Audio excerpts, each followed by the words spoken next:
Ya,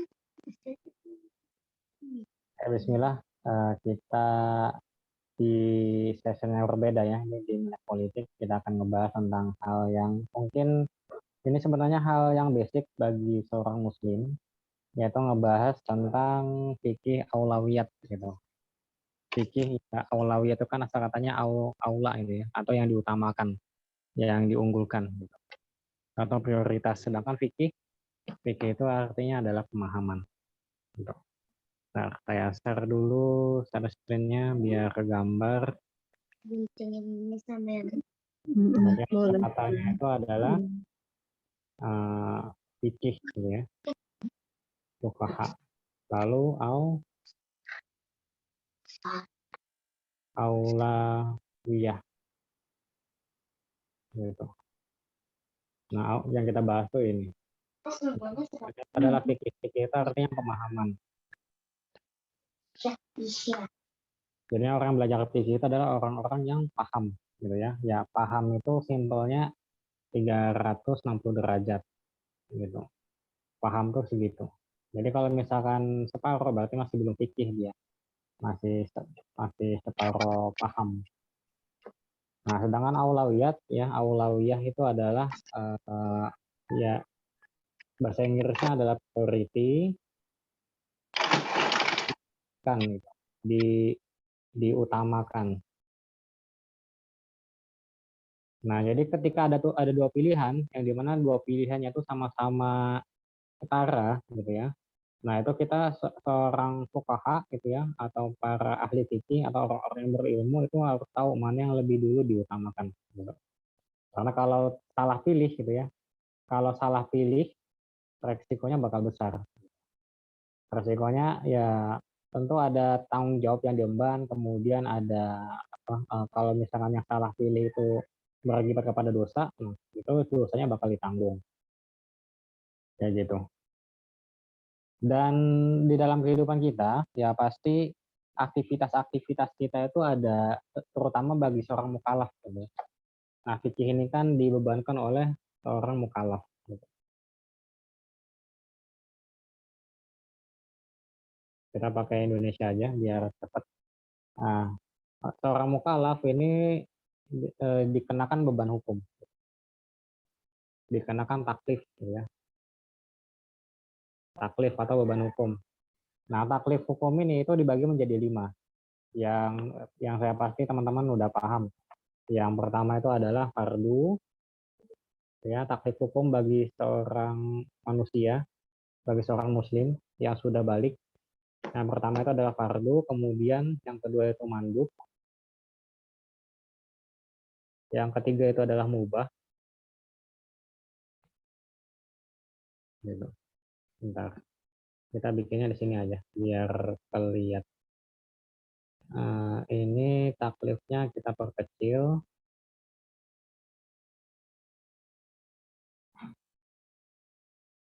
Nah, ini fardu, paling atas itu paling diutamakan, kemudian mandub, lalu mubah, kemudian habis mubah itu adalah makruh, paling bawah itu adalah haram. Gitu. Nah, ini adalah hukum taklifi bagi seorang muslim yang udah balik. Gitu.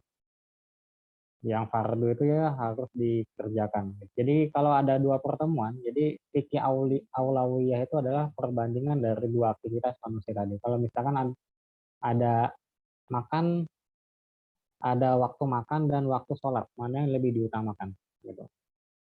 Nah, tergantung dari kondisinya. Kondisinya makanannya udah tersedia atau tidak. Kalau makanannya itu belum tersedia, maka sholat diutamakan. Tapi kalau makanannya itu udah tersedia, gitu ya, udah di depan mata nih, tinggal comot aja. Maka makanannya itu yang diprioritaskan. Kayak gitu. Nah, itu fikih prioritas tuh kayak gitu. Nah, seorang mukallaf itu dibebankan ada dua hal. Yang pertama itu adalah taklifi bagi individu ya. Lalu ada juga yang namanya wat'i. Nah, yang wat'i ini kita akan bahas kapan-kapan.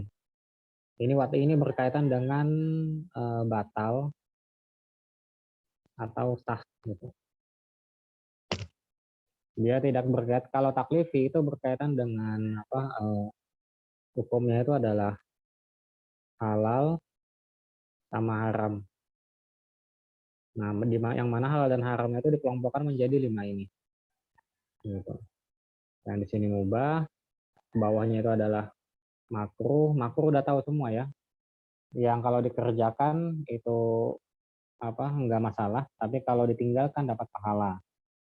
Seperti itu. Kalau mandub, mandub itu sama dengan sunnah. Gitu. Mandub itu adalah kalau dikerjakan itu dapat pahala, tapi kalau ditinggalkan nggak apa-apa, tidak apa menjadi beban hukum. Kalau fardu itu kebalikan dari haram. Fardu itu sama dengan wajib. Nah, fardu itu kalau ditinggalkan dosa, gitu ya, dan dosanya itu bakal jadi utang, gitu. Harus ditunaikan, dibayar. Sedangkan kalau haram, kalau dikerjakan dosa, tapi kalau ditinggalkan dapat pahala. Fardu kebalikannya. Fardu dikerjakan dapat pahala, gitu. Ditinggalkan dapat dosa. Nah, ini adalah beban taklif manusia secara keseluruhan. Nah, tentunya pastinya kalau yang soal yang simpel kan gampang. Soal yang simpel itu yang priority itu kayak gini, fikih aulawiyat. Jadi ada aktivitas haram sama aktivitas kayak gini gampang. Nah, ini kan anggaplah ini manusia ya. Ini manusia gitu. Kemudian dia dihadapkan pada terminal takdir. Bentar. Dia sedang ada di terminal takdir, ada di dua pilihan hidup. Nah, pertama dia melakukan aktivitas yang haram. Yang kedua dia melakukan aktivitas yang makruh. Gitu. Nah, secara fikih auliyatnya atau fikih prioritasnya, normalnya seorang muslim bakal pilih yang mana dia? Pilih yang ke kanan, makruh, atau yang haram ke kiri?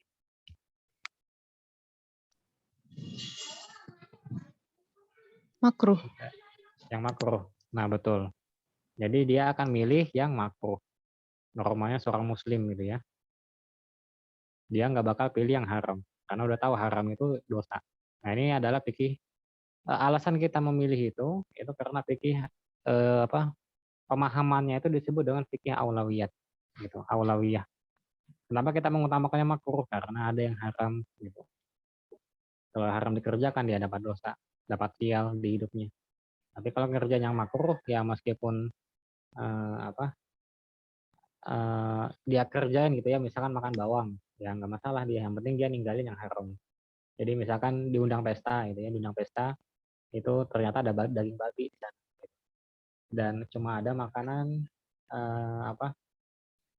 makanan bawang doang, bawang putih sama bawang merah doang.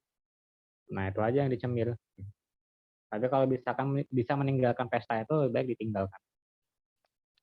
Nah itu contoh realita kehidupannya. Nah ini kita ganti lagi pilihannya ya. Ini kan simpel nih, haram sama makruh. Kita ganti lagi kalau misalkan kondisinya makruh ketemu dengan mubah, gitu ya. Bentar. Makruh ketemu dengan mubah, normal yang muslim bakal milih yang mana? Mubah. Iya, mubah. Itu. Bakal milih yang mubah. Dia akan milih takdir sebelah kiri. Kayak gitu. Nah, terus kita ganti lagi.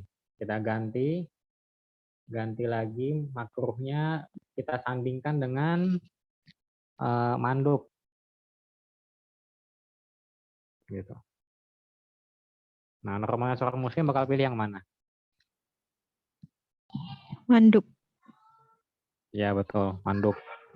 Jadi karena mandub ini kan lebih tinggi ya. Dikerjakan dapat pahala, ditinggalkan nggak apa-apa. Kalau makruh dikerjakan nggak apa-apa, kalau ditinggalkan dapat pahala. Gitu. Nah, bakal pilih yang mandub. Gitu. Seperti itu. Terus Kalau misalkan mandub ketemu dengan fardu. Ini kita masih bicara hukumnya aja dulu, realitanya belakangan. Mandub ketemu dengan fardu, gitu.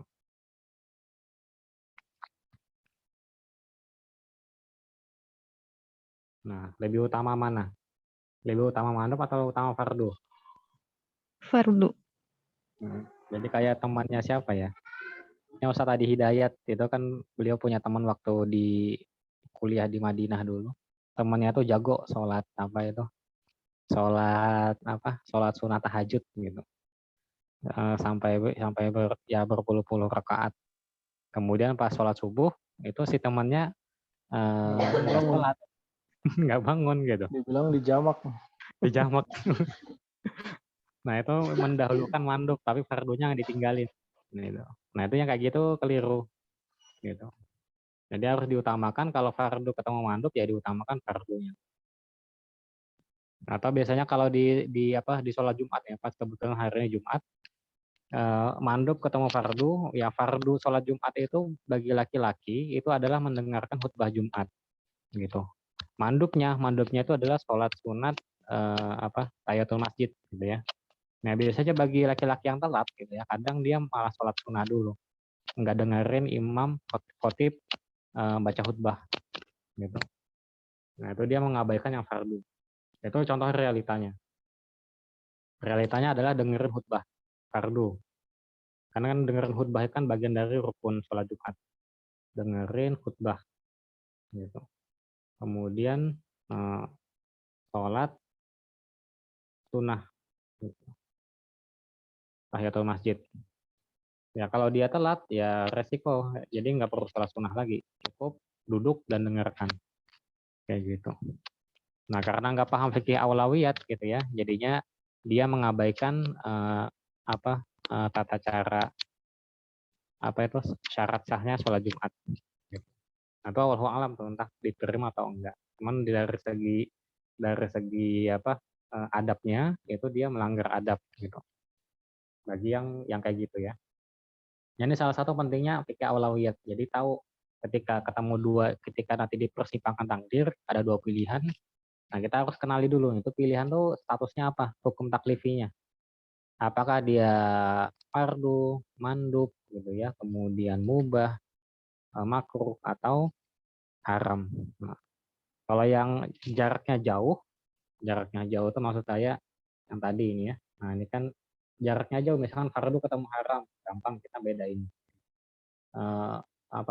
Fardu ketemu makruh itu gampang kita bedain. Kadang yang agak masih kita lihat di lapangan itu kadang nggak bisa ngebedain antara fardu dengan mandub. Kadang diutamakan ini malah mandubnya atau malah sunnahnya. Gitu. Sunnahnya dikerjain, terus fardunya ditinggalin kan. Gitu. Atau nggak dikerjakan secara maksimal. Nah, kalau misalkan fardu ketemu, fardu ketemu mandub ya. Nah, pilihannya adalah pasti fardu. Maka mandub itu harus ditinggalkan. Prioritasnya atau aulawiyahnya seperti itu. Nah, kalau fardu ketemu dengan fardu, nah permasalahan itu mulai muncul di sini. Kalau fardu ketemu fardu, itu pilih yang mana?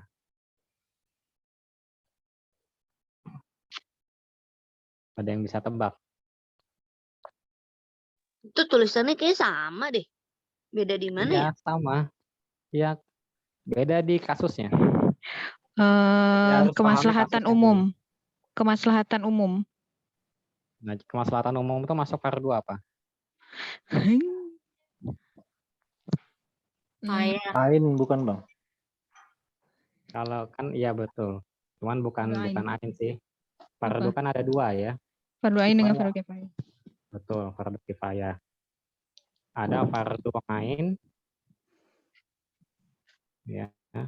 Ada fardu kifayah. Gitu. Nah, kalau ini bisa ada perbedaan tuh. Nah itu kalau fardu ketemu fardu, cek dulu dia masuk fardu ain atau fardu kifayah. Gitu. gitu. Fardu ain itu ada fardu apa? Baiis, Bang Suno. Fardu yang berkaitan dengan diri sendiri ya, maksudnya wajib untuk diri sendiri gitu, kayak sholat. Gitu. Fardu ain itu fardu yang dibebankan kepada hukum taklifi ya. Taklif kan dibebankan kepada individu. Ada personal. Fardu ain jadi lebih kepada personal, individu. Nah, jadi kalau si individu itu nggak ngerjain, maka individunya itu berdosa. Itu fardu ain. Dan dia jatuhnya itu adalah utang. Gitu.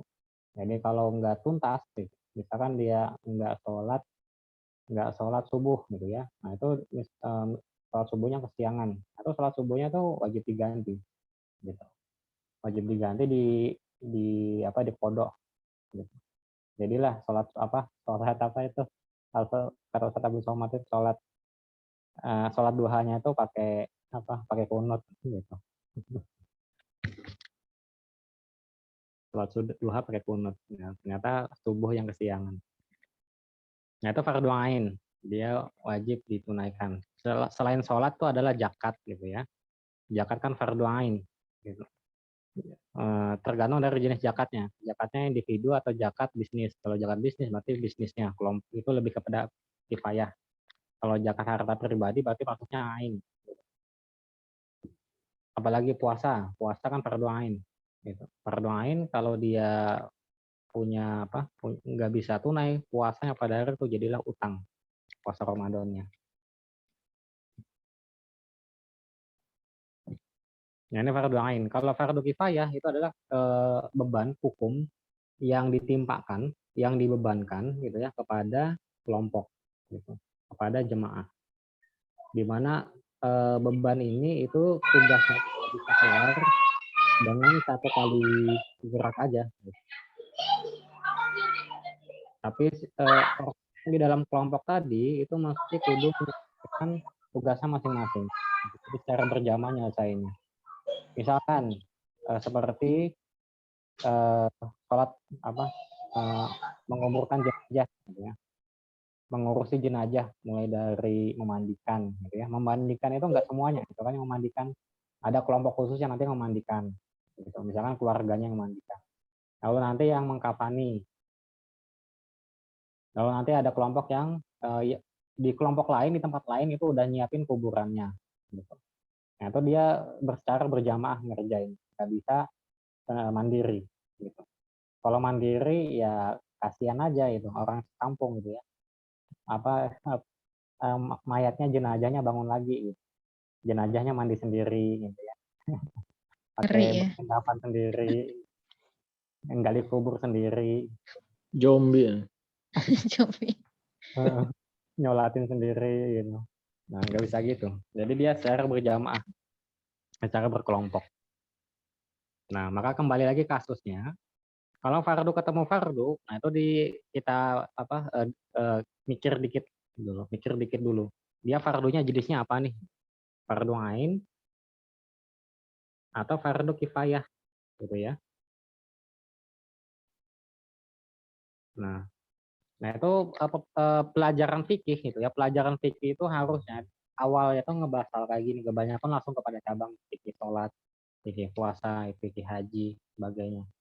Ya hal-hal yang mendasar kayak gini nggak banyak dibahas di ulama-ulama kita atau ustadz-ustadz kita di ya kajiannya mereka, majelisnya mereka. Padahal sangat penting yang kayak gini. Nah ini pilih yang mana nih? Kalau ketemu dua fardu kayak gini, satu fardu ain, satu fardu kifayah, gitu. Mana yang didahulukan, yang diutamakan? Salah. Kifayah. Itu baiknya pilih yang ain. Yang benar itu adalah kifayah. Jadi kalau ada dua fardu ain sama fardu kifayah, itu adalah yang diutamakan itu adalah fardu kifayah. Gitu. Contohnya kayak gimana sih ya? Contohnya, menuntut ilmu itu kan wajib ya. Gitu. Menuntut ilmu itu wajib. tuntutan ilmu dari buayan hingga yang lahat gitu. Di hadis yang lain menuntut ilmu itu wajib bagi setiap muslim, baik laki-laki maupun perempuan gitu. Nah, itu setiap individu manusia itu wajib untuk ilmu. Nah, itu fardhu ain. Kemudian kalau nanti ketika nuntut ilmu ya, kita nuntut ilmu, lalu di jalan itu ada orang kecelakaan dan yang bisa nolong itu cuma kita aja dan nggak ada yang nolongin. Nah, maka status kita nolong dia itu statusnya itu adalah kifayah gitu. Atau yang nolongnya kurang orang, cuman ada 2-3 orang, perlu bantuan orang lagi. Dan itu orang tersebut adalah kita. Nah, itu statusnya jadi kifayah. Jadi menolong orang itu menjadi wajib. Kalau kita abaikan, kita tinggalin, kita lewat aja, itu kita berdosa. Gitu. Sampai si orang yang kecelakaan tadi itu tertolong. Gitu. Kalau seorang tadi itu meninggal, itu bahaya gitu. Kalau misalkan adanya kita tuh bisa nyelamatin nyawanya dia. Gitu. Nah, itu jadinya diutamakan adalah fardu kifayah. Jadi kita mau nggak mau harus membatalkan niat kita untuk ilmu, gitu. Membatalkan masuk tepat waktu, gitu ya. Jadinya quote terlambat lebih baik daripada tidak sama sekali. Nah, itu diutamakan dalam hal ini. Karena tadi nyawa seseorang itu lebih utama dibandingkan kita menuntut ilmu. Nah, itu jatuhnya kifayah. Maka diutamakan itu adalah fardu kifayah. Nah, zaman sekarang itu salah satu kelemahan kaum muslimin itu adalah kebanyakan mengabaikan fardu kifayah ini. Gitu. Sedangkan fardu ainnya itu diutamakan. Padahal fardu kifayah itu adalah lebih diutamakan. Dan para Rasul dan para sahabat juga lebih mengutamakan fardu kifayah. Gitu. Dibandingkan fardu ain. Nah, nanti kasus-kasusnya kita bahas setelah kita paham ini ya, setelah kita paham jurus-jurusnya. Haram ketemu makruh, pilihnya makruh. Makruh ketemu mubah, pilihnya mubah. Mubah ketemu sunnah, pilihnya sunnah. Sunnah ketemu fardu, pilihnya fardu. Fardu ketemu fardu, nah pilih yang kifayah. Terus ada lagi kasus kayak gini. Kasusnya kayak gini. Fardu kifayah ketemu fardu kifayah, gitu ya. Itu pilih yang mana? Ada juga nanti kasusnya kayak gini. Jadinya yang kayak gini agak mikir dikit, gitu ya. Kalau fardu ketemu fardu ketemu sunnah itu nggak perlu mikir, fardu ketemu fardu agak mikir dikit. Nah, ada juga nanti kasusnya fardu kifayah ketemu fardu kifayah. Gitu. Nah, ini kita agak mikir di sini. Yang membawa kemaslahatan. Iya, betul. Pilih yang membawa kemaslahatan. Nah, di sini kita menggunakan kaidah usul Imam Syafi'i, yaitu kaidah usulnya itu adalah marsalihul mursalah. Marsalihul mursalah. Gitu ya. Jadi mana yang lebih banyak. Jadi kalau misalkan ini ya, yang di atas itu mendatangkan kemaslahatannya itu hanya 10 gitu. Sedangkan fardu kifayah yang kedua itu mendatangkan kemaslahatan itu sampai 100, maka yang 100 ini lebih diutamakan. Lebih aulawiyahkan gitu. Dibandingkan fardu kifayah yang kayak gitu. Kok bisa kayak gitu? Yaitu ini mengambil potret dari kehidupan Rasul dan sahabat. Rasulullah dan sahabat itu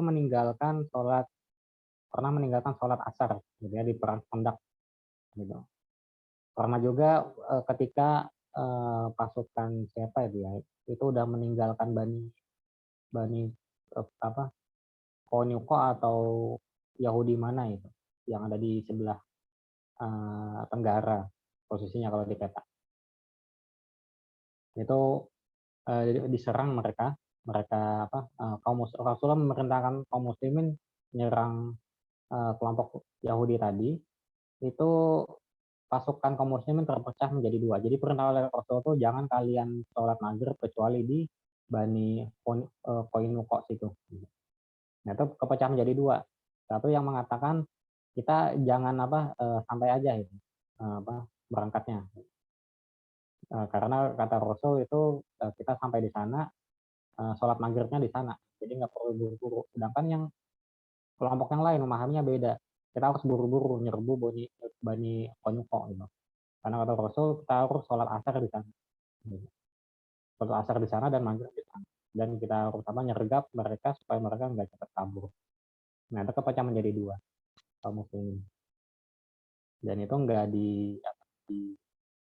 disalahkan oleh Rasul ya, dua-duanya benar. Nah, ini ada nanti kasusnya ada seperti kayak gini. Fardu kifayah atau fardu kifayah. Maka utamakan yang lebih besar, gitu ya. Yang dimana kalau 100 ini kecapai, gitu ya, maka nanti yang kifayah yang kecil ini dia juga bakal kecapai. Gitu. Nah, jadi pada dasarnya tuh fikih prioritas ini atau fikih aulawiyat ini udah teman-teman praktekin di MD. Jadi teman-teman punya impian, punya target ya, target duitnya sampai angka berapa gitu. Nah, itu impiannya itu pilih satu impian yang dimana satu impiannya itu ketika tercapai itu akan memberikan maslahat ke banyak hal kayak gitu. Nah, itu yang nanti diutamakan. Itu dari segi MD-nya. Oke. Dari sini ada yang mau ditanyain dulu sebelum kita masuk ke kasusnya.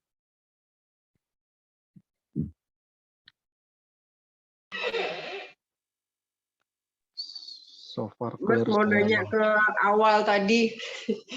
Nah. Mubah itu apa? Ketinggalan aku tadi. Mubah itu ya mubah. Bentar, kita balik ya. Mubah. Nah, nih, mubah itu artinya adalah boleh. Mubah itu kayak apa ya? Kayak kalau kita keringatan pakai tisu. Nah, itu mubah. Kita lapar makan. Nah, itu aktivitas yang natural bagi manusia. Hal yang biasa. Makan, minum, tidur. Nah, kalau aktivitas sunnahnya makan sambil baca doa. Nah, itu sunnah. Dapat pahala gitu, aktivitas mubah tadi. Oke. Makasih. Waktu kita. Mas mau nanya, Ya, monggo. kalau merokok itu hukumnya apa, Mas? Katanya Merokok kalau kita beranggapan bahwa merokok itu haram, berarti ya memang nggak boleh dilakukan ya, Mas ya. Tapi kalau kita nganggapnya mubah, ya boleh aja. Kayak gitu nggak, Mas? Betul nggak sih? betul. Jadinya hukum asal rokok itu kan dia tuh mubah. Gitu. Dia bisa berubah-ubah jadi apa itu? Jadi haram, jadi makruh itu dari tadi efeknya tuh dari marsalihul muksalahnya itu, kebermanfaatannya dia di tengah masyarakat. Ya kalau rokok sendiri itu kan dia manfaatnya itu untuk pribadi, untuk personal aja, bukan untuk banyak orang. Terutama rokok-rokok yang zaman sekarang gitu ya. Rokok zaman sekarang tuh beda dengan rokok tembakau zaman dulu. Kalau zaman dulu tuh beneran asli tembakau. Nah, tembakaunya itu bagus gitu. Tapi untuk laki-laki, kalau perempuan enggak. Kalau perempuan tuh biasanya dulu nginang gitu ya. Nginang dikunyah. Rokoknya perempuan tuh dulu gitu. Susur itu ya, Mas ya. Kalau bahasa Jawanya nyusur itu kan. Sama-sama bako. Tembakau itu kan. Gitu. Oh iya. Nah, itu kalau rokoknya dipakai mengandung zat-zat yang bahaya. Nah, itu dia jatuhnya makruh gitu. Dan ketika fisiknya tuh udah mulai drop gitu ya. Udah mulai membahayakan dan ketika dokter atau para ahli mengatakan kalau dia ngerokok itu malah tambah bahaya. Nah, itu dia maksudnya haram. Gitu ya. Bagi dia. Nah, ini kan bisa buat dalil untuk membantah jika kalau misalkan lagi debat sama suami gitu ya kan. Tadi ada alasan gitu loh Mas, kan sampai sekarang kan masih susah berhenti ngerokoknya ya kan. Gitu. Iya. Meskipun lah kalau diingatkan kayak gini, nah itu aja, Mbak itu aja ngerokok nyepor ya bukti ini masih sehat-sehat aja kayak gitu. Langsung ya kalau kayak gitu kan. Ada ini Mbak Apa? Sari. Saya share dikit nggak apa-apa Bang Fa? Ya boleh Mas. Jadi mungkin Bang Fa juga pernah share juga ya, itu ada efeknya dari sisi psikis gitu. Ada satu, saya pernah baca buku, ada satu kejadian dia selalu bisa ada jawaban untuk perihal rokoknya dia, kayak tadi kan. Tapi dia berubah itu gara-gara pada saat ibunya mau meninggal, dia berpesan, kamu stop rokok ya nak.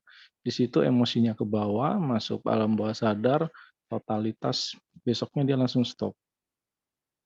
Jadi memang perlu situasi, momentum yang tepat untuk bicara ke yang bersangkutan. Kalau dia sudah bisa punya jawaban dan dalil-dalil segabrek gitu. Kurang lebih gitu. Thank you Bang Fa.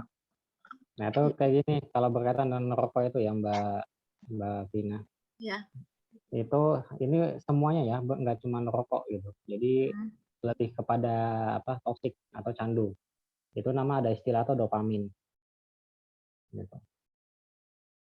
Di otak manusia itu ada istilahnya dopamin, bukan istilah ya. Jadi ada cairan dopamin, cairannya itu bikin manusia itu terasa nikmat, terasa nyaman, stresnya hilang gitu ya. Nah, antara laki-laki dan perempuan itu beda. Kalau laki-laki itu suka melihat sesuatu, memegang sesuatu, dan memainkan sesuatu. Nah, salah satu yang memainkan sesuatu adalah kayak rokok itu adalah mainannya laki-laki. Gitu. Yeah. Seperti itu. Nah, ketika dia ngerokok itu dopaminnya keluar, yang bikin dia relax, enjoy, nggak tegang. Gitu. Nah, kalau secara neuron itu ya untuk ngobatinnya itu dengan mengubah informasi terkait rokoknya atau terkait hal yang dia bikin candu. Ditambahin informasi-informasi yang buruk. Gitu. Karena kalau misalnya informasinya itu hanya sekedar di mindset doang, gitu ya. Sedangkan feel set-nya tuh nggak disetting. Nah, feel set-nya ini atau nafsiyahnya ini bakal ngedukung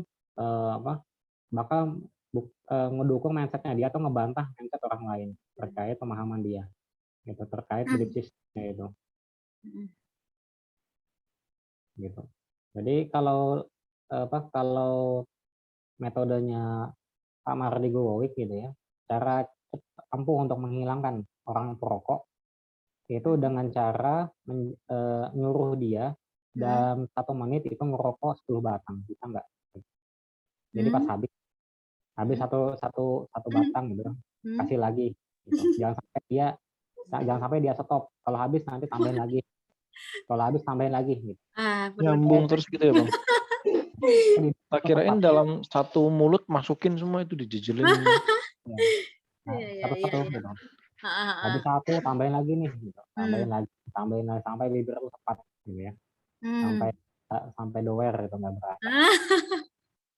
Nah itu nanti ketika udah gitu dia bakal awalnya mindsetnya dia mengatakan, frekuensinya itu mengatakan rokok itu adalah rokok hilangin stres hilang gitu ya, hilang stres gitu. Nah ini bakal berubah gitu, rokok jadi malah hilang ini jadi berubah jadi nambah gitu stres, ya. jadi nambah sakit gitu ya. Iya. Nambah apalagi kayak gitu. Jadi informasi buruknya tuh ditambahin dengan cara tadi feel set-nya tuh dimainkan. Gitu. Tadi Mbak Dia nanya pakai sujok bisa nggak? Ya bisa pakai sujok. Bisa. Ya pakai sujok itu diterapi sujok ya, bisa pakai magnet, bisa pakai biji, bisa pakai, kalau warna tuh agak lama. Gitu. Nanti bakal beda rasanya dia. Awalnya ngerokok nikmat gitu ya, nanti berasa nggak enak. Wah, mau dong caranya ini Mas. Pakai apa? Biji kacang hijau aja. Bisa pakai warna biru atau warna hitam. Gitu. Terus ininya apa? Di titik-titik mana itu, Mas? Di titik paru-paru. Paru-paru itu sama titik korespondensi lidah atau mulut. Di Nanti minta jempol, difotoin ya, Mas ya, gambarnya ya. ya. Titik-titiknya ya. Nah, Perlu dicoba nih kayaknya, Mas. itu Cara yang itu tadi buat kopi bisa nggak ya? buat apa? Habis Mbak Novita? satu cangkir kasih lagi, satu cangkir kasih lagi gitu. Bisa kayak gitu. Dek, kecilin, Dek.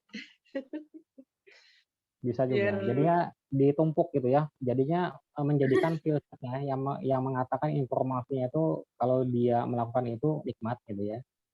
Nanti dia bakal berkurang perasaan nikmatnya. Sama kayak orang punya kolesterol tinggi, kan biasa makan enak gitu. Ketika kolesterolnya numpuk, makan enak nggak bisa lagi itu dia. Orang yang punya gula tinggi gitu ya, ketika gulanya udah numpuk, ngeliat gula jadi hambar dia. Bakal stop makan gula. Kayak gitu. Gitu ya efeknya ya. Berarti harus dicekokin terus ya, Mas, sampai muntah-muntah gitu ya berarti ya. Diketokin terus gitu. Tapi dalam sekali waktu ya, langsung ya. Ya Pia, udah Pia, adanya keringetan banget tuh Pia. Udah Pia. udah kopi kembung ya. Nah, kopi kembung gitu kan, ginjal diuretik dia, dia ngeluarin cairan, bakal kencing. Nanti kalau kencing mulu, nanti bakal terlalu sering ngopi, bakal impoten.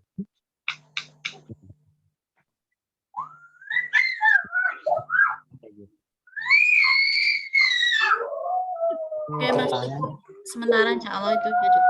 Makasih ya, Mas. Oke, sama-sama. Nah, itu ya, rokok tadi.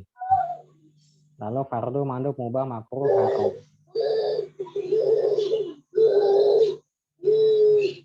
Ada pertanyaan lain? Ada yang bisa ngasih kasus enggak? Kasus pilih dua pilihan, lalu pilih yang mana yang diutamakan. Ya nanti biar tahu ya audahnya. Yang kemarin tuh Kang Pak, yang masih ngegantung.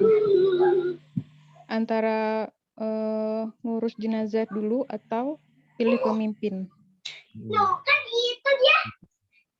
Itu yang mana tuh? Nah, ini kita testing pelan-pelan. Jadi Vicky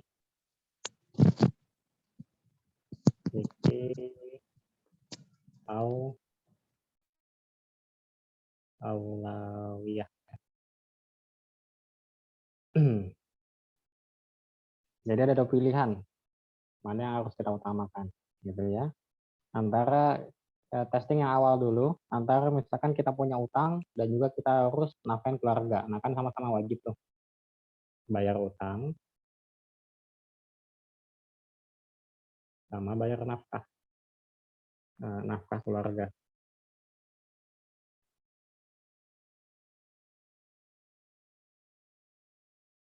Nah, ini masuk fardu mana nih? Fardu ain atau fardu kifayah? Bayar utang dan nafkah keluarga. Sama-sama ain. Ya, betul. Sama-sama fardu ain. Nah, sama-sama fardu ain mana yang lebih diutamakan?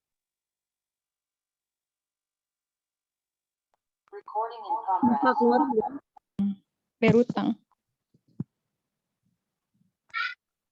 Nafkah ya? Nafkah keluarga, betul. Nah, yang diutamakan itu adalah nafkah keluarga. Gitu. Karena nafkah keluarga gitu ya. Ya, nafkah keluarga itu lebih utama dibandingkan utang. Utang tuh kalau dilihat ya masalahnya di mana tadi. Jadi kalau ketemu dua fardu dan ada jenisnya sama, gitu. Nah itu lihat masalahnya itu di mana. Yang lebih besar masalahnya. Kalau bayar utang itu kalau ditunda itu nggak bakal bikin masalah baru gitu kan. Paling cuma masalah ya tetap sama aja, bakal ditagih lagi nanti kayak gitu aja gitu. Tapi kalau masalah keluarga itu nggak dinafkahi, keluarganya itu bahaya, bisa retak rumah tangga dan potensi bisa cerai gitu.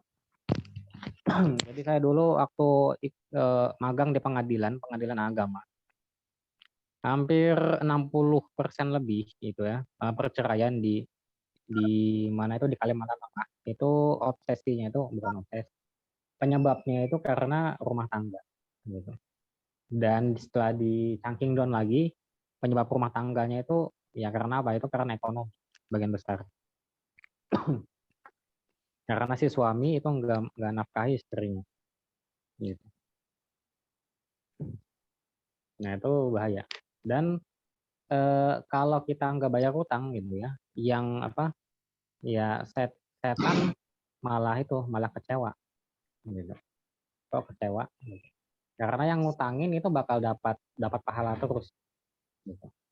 Jadi kalau yang ngutangin itu nagih dan nggak dibayar, nah itu dapat pahala dia yang nagih itu kalau nggak dibayar. Pahalanya itu 18 kali lipat, itu lebih besar. Gitu. Kalau pahala sedekah itu cuma 10 kali, kalau pahala ngutangin orang itu 18 kali. Apalagi dibebasin ya Bang. Apalagi kalau dibebasin dapat 2 pahala, itu pahala sedekah sama pahala pahala bebasin tadi, pahala mutihin. Dan plus nanti dapat pahala di akhirat. Kayak gitu. Itu kalau diputihin hutangnya. Tapi kalau nafkah keluarga itu ya, kalau keluarga nggak dikasih makan, kalau misalkan punya anak istri, anaknya meninggal, jadi dosa kepala keluarganya. Gitu. Istrinya cerai, minta cerai juga dosa gitu ya, dan setan malah senang. Gitu. Setan itu senang kalau ada keluarga yang cerai. Jadi dia bakal dapat dikasih sama iblis gitu ya, singgasananya selama semalam. Gitu. Jadi bisa duduk puas itu di singgasananya iblis. Tapi ya promosi jabatan lah istilahnya. Itu kalau setan kalau kita ya khususnya yang laki-laki yang nggak nafkahin keluarga. Ya, gitu.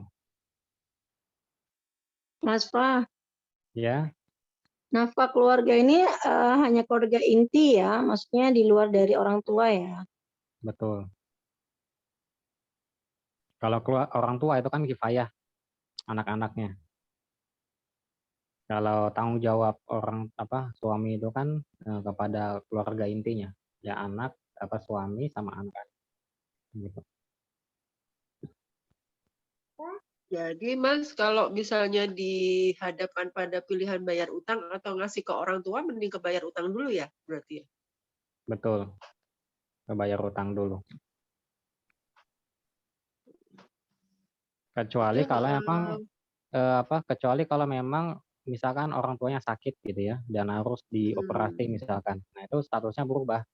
Jadi Atau aulawiyahnya kalau misalnya orang tua betul-betul tidak punya penghasilan, tidak punya uang sama sekali buat makan, katakanlah gitu. Itu lebih didahulukan tapi ya tetap ya. Ya, betul. Jadi mana yang lebih tadi kemaslahatannya itu lebih utama di mana? Tapi kalau kemaslahatannya setara gitu ya. Misalkan tadi ini orang tua. Nah, itu kemaslahatannya itu sama-sama setara. Nah, itu lebih baik ke utang dulu gitu, karena sama-sama lebih wajib utang. Tapi kalau kemaslahatannya itu ke orang tua lebih condong, kalau misalkan kita nggak ngasih itu bakal misalkan untuk operasi gitu. Atau misalkan ya hal yang urgent gitu ya, yang harus kita tunaikan. Gitu. Nah, itu diutamakan tadi, maka berubah dia aulawiyahnya. Gitu. Itu. Jadinya sini. Nah, nih marsalihul mursalahnya itu. Di dalam Islam itu nggak boleh ngancurin rumah orang. Gitu. Tapi ada satu kondisi kita boleh ngancurin rumah orang. Yaitu kondisi kalau kebakaran. Gitu ya. Misalkan kayak di Banjarmasin. Banjarmasin itu penduduknya tuh padat banget di sana itu. Jadinya antar rumah tuh ya dempet banget. Padat banget kalau teman-teman kalau mau lihat gitu ya. Jadinya di tiap RT di sana itu punya pemadam kebakarannya masing-masing, mobilnya masing-masing, hampir satu RT gitu. Itu punya mobilnya masing-masing. Karena kalau nggak kayak gitu, itu kalau satu rumah itu kebakar itu ya, itu langsung merembet dan cepat merembetnya ke tempat lain. Nah, itu kalau pemadam nggak bisa masuk, itu mau nggak mau rumah orang tuh dihancurin supaya mobil pemadam atau tembakan airnya itu bisa kena. Kalau nggak dihancurin tuh bakal kerugiannya lebih besar. yang didapat. Nah, itu contoh fardu kifayah ketemu fardu kifayah gitu ya. Ngancurin rumah orang itu nggak dibolehin. Gitu. Cuman ya tetap dihancurin. Gitu. Tapi nanti bakal dapat kompensasi dari pemerintah. Dibangun lagi rumahnya. Seperti itu. Nah, ini bayar hutang ketemu dengan nafkah. Gitu. Terus kalau kasusnya kita ubah nih. Bayar hutang sama naik haji.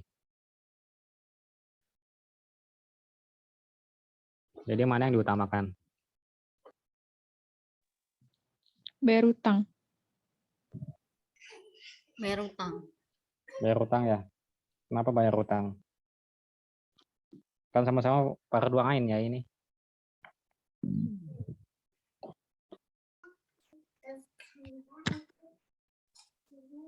Kalau meninggal pas naik haji belum bayar utang, dituntut nanti. Ya betul, dituntut. Nah, ini sebenarnya tergantung juga ya, tergantung uangnya. Gitu. Kalau misalkan utangnya itu adalah, hitunglah, ini saya malam ini ke luar kota, saya ikut kegiatan yang itu ya, kegiatan PBE, Basic Elemen. Di situ para pengusaha-pengusaha yang punya utang minimal utangnya itu 1 miliar di sana. Nah, kalau utang itu misalkan 3 miliar, gitu. Uangnya cuma ada 200 juta. Nah, kalau dia nggak bisa nutup utangnya, nah dia bisa gunakan untuk naik haji. Kecuali kalau misalkan si rentenernya mau nerima 200 juta, maka 200 juta ini bisa diutamakan, bisa dibayarkan gitu untuk utang. Tapi kalau misalkan si yang peminjam itu nggak mau nerima, nah ini bisa dipilih naik hajinya. Nah, itu kalau kondisinya angkanya segini. Tapi kalau kondisinya angkanya segini ya, uangnya ada 200 juta, sedangkan utangnya hanya ya 150 juta. Nah, berarti yang didahulukan itu adalah bayar utangnya, jangan naik haji. Nah, itu zolim nanti. Gitu. Nah, ini asiknya belajar fikih itu kayak gini. Jadi kita nggak saklek gitu ya. Jadi suatu kondisi itu kadang bisa berubah-ubah fikihnya. Sesuai dengan keadaan, sesuai dengan waktu dan keadaannya kita. Nah, ini kan sesuai dengan keadaan. Keadaannya utangnya cuma 150. Gitu. Yang tersedia 200. Atau tadi utangnya 3M. Gitu. Sedangkan yang ada pegang cuma 200. Nah, itu beda kondisinya. Gitu. Sama halnya kayak makan daging babi. Itu kan haram. Tapi suatu kondisi itu bisa jadi halal. Gitu. Dengan catatan gitu ya. Nggak halal secara terus-menerus.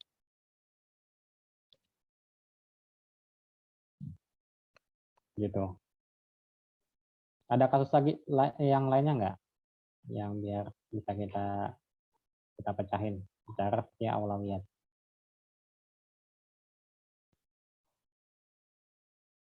Lakuin pas santuy alias KBD biar selesainya cepat karena sebelumnya diganakuin kita terus bisa buat ini itu yang basic limit buat yang apa itu. Yang pertanyaan-pertanyaan belum saya baca di chat. Nah, contoh lain yang sama-sama wajib ya, puasa Ramadan.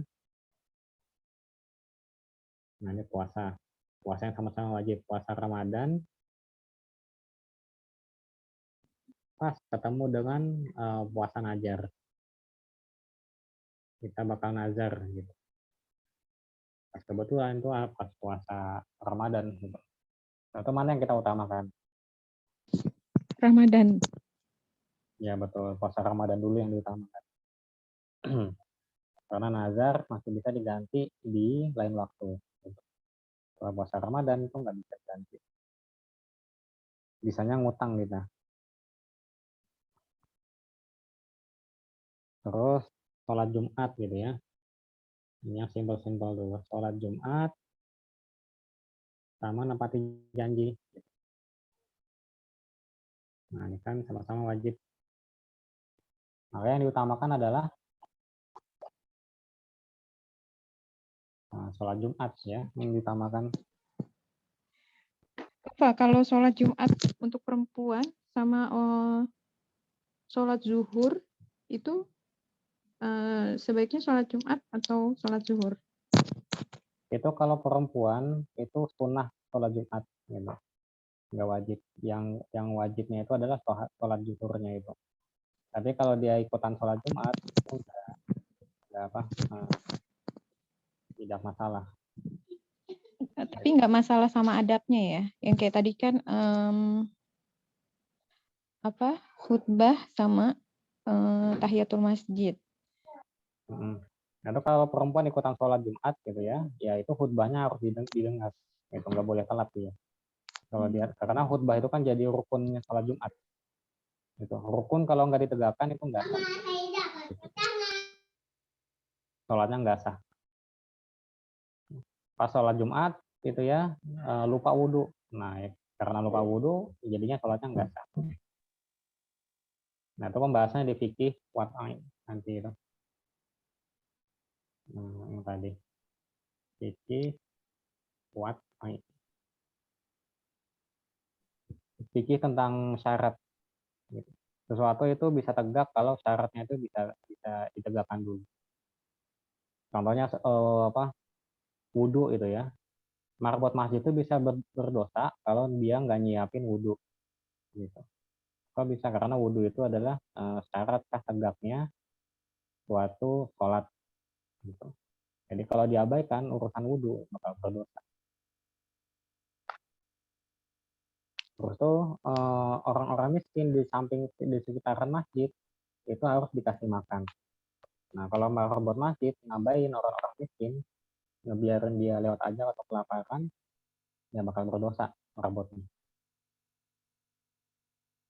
Nah itu hukumnya di sini, beda lagi nanti. Kapan-kapan kita bahas kuatnya. Nah kita bahas yang basicnya aja dulu tentang keutamaan. Jadi kalau perempuan bisa aja sholat Jumat gitu ya. Tapi harus dengarkan khutbahnya. Jadi jangan sekedar ikut sholatnya aja. Kalau sekedar ikut sholatnya aja, nggak denger khutbah, ya nggak sempurna sholat Jumatnya. Maka harus disempurnakan dengan sholat zuhur. Gitu. Sholat lagi 4 rakaat.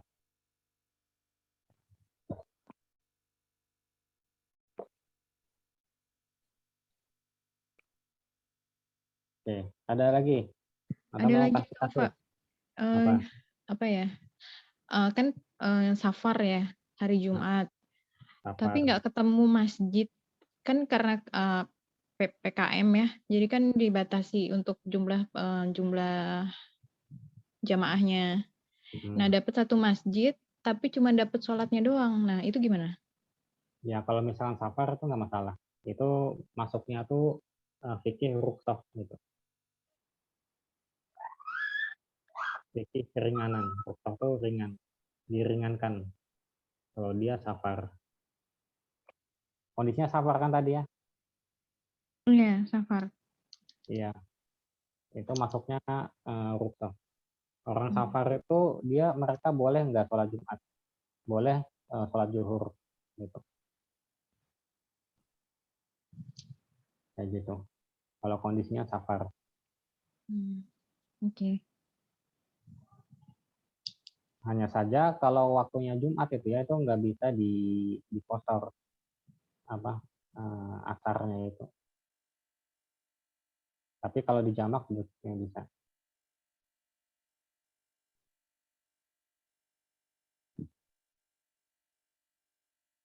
Mas Fah, Ya. sama kayak puasa sunnah, sudah niat puasa sunnah, terus ada undangan makan, Mas. Itu gimana, Mas? Nah itu undangan makannya itu, menghadiri undangan itu kan wajib gitu ya. Menghadiri undangan itu wajib. Nah kalau makannya kalau misalkan kita puasa sunnah makan itu kan mubah. Gitu. Hadiri undangan ini wajib. Kalau nggak kita hadirin itu berdosa. Gitu. Sedangkan puasa itu sunnah. lalu makan gitu. Makan ini kan dia perkaranya mubah.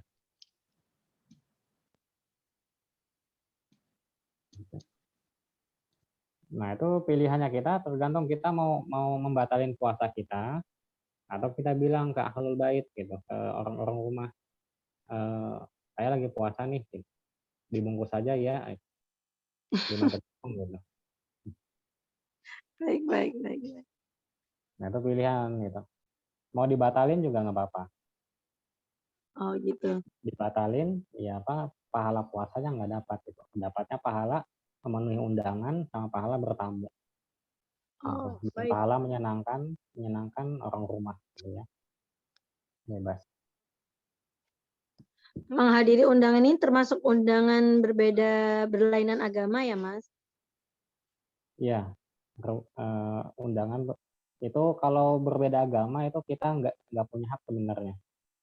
Gitu. Oh gitu. Yang sesuai dengan hadisnya itu hakul muslimin. Jadi ada beberapa hak orang-orang muslim. Gitu.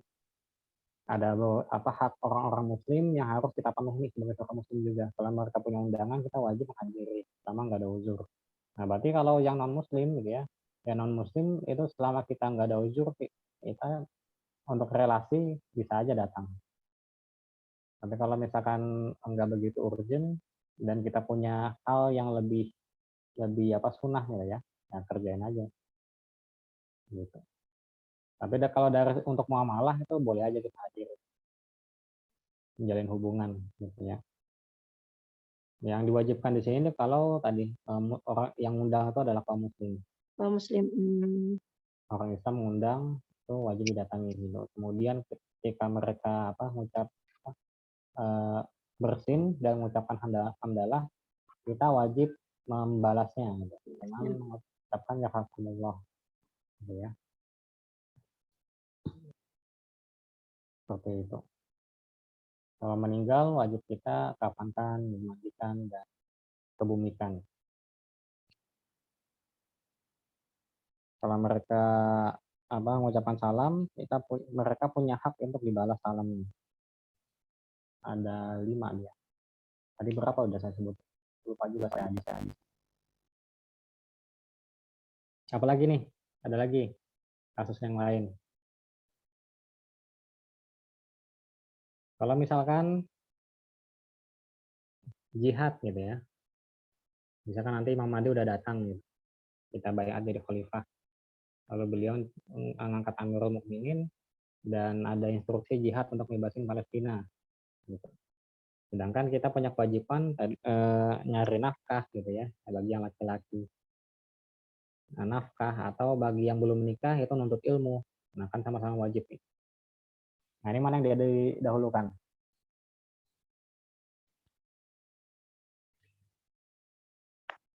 Sama-sama wajib. Nafkah wajib, nuntut ilmu wajib, jihad itu juga wajib.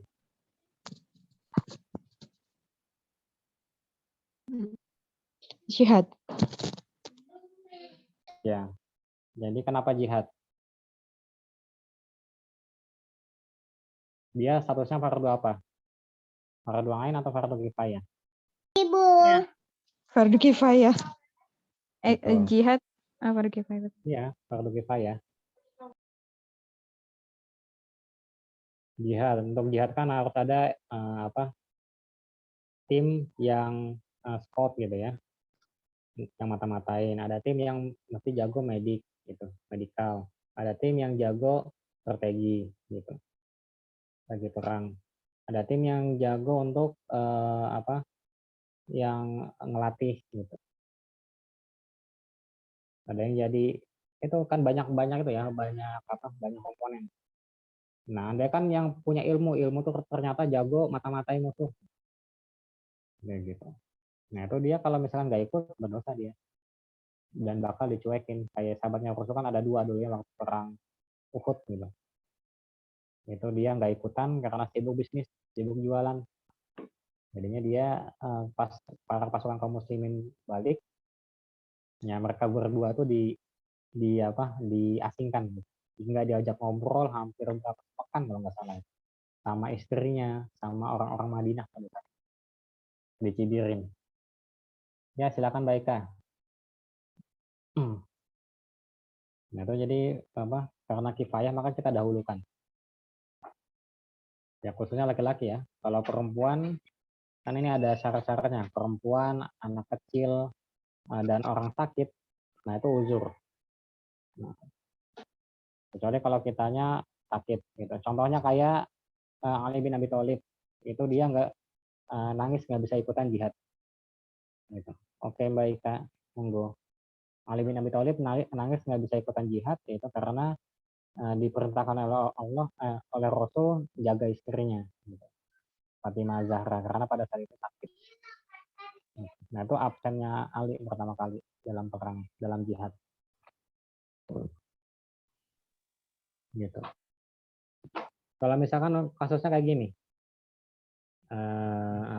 antara sama juga kasusnya adalah nafkah yang bagi yang udah menikah, gitu ya. Nafkah dan menuntut ilmu bagi yang jomblo. Gitu.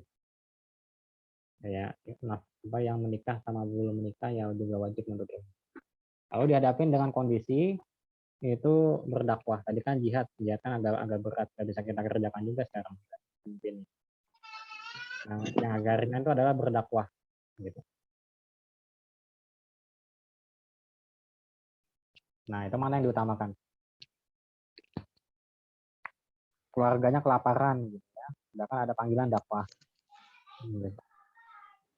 Atau kampungnya masih banyak orang yang bodoh-bodoh, jadi harusnya dia menuntut ilmu. Lalu dihadapkan dengan pilihan dakwah. Nafkah dengan menuntut ilmu. Alasannya kenapa?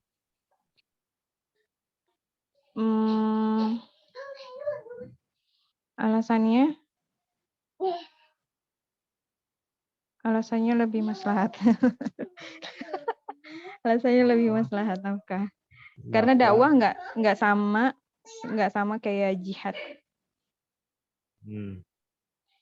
Kalau jihad dia perlu banyak orang untuk bagian dari komponen-komponen itu kan. Kayak tadi jadi belajar ajar mata-mata, ajar berkuda segala macam. Tapi kalau dakwah dia boleh maksudnya boleh diwakilkan gitu. Wallahu alam.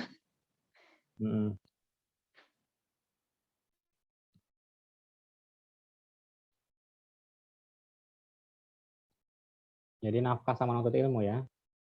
Ya, yang benar itu adalah ya ini. Yang benar itu utamakan fardu kifayah dulu. Gitu. Jadi mana fardu kifayahnya? Nafkah, menuntut ilmu atau dakwah? Nah, fardu kifayahnya itu adalah ini. Fardu kifayahnya itu di sini. Gitu. Jadi kalau ada pilihan nafkah, menuntut ilmu atau dakwah, itu mesti dakwah dulu. Gitu. Kalau ada panggilan dakwah itu lebih diutamakan. Gitu. Karena panggilan dakwah ini ya sifatnya fardu kifayah. Kalau nggak ada orang yang berdakwah, gitu ya, maka nanti dia semuanya bakal berdosa. Gitu.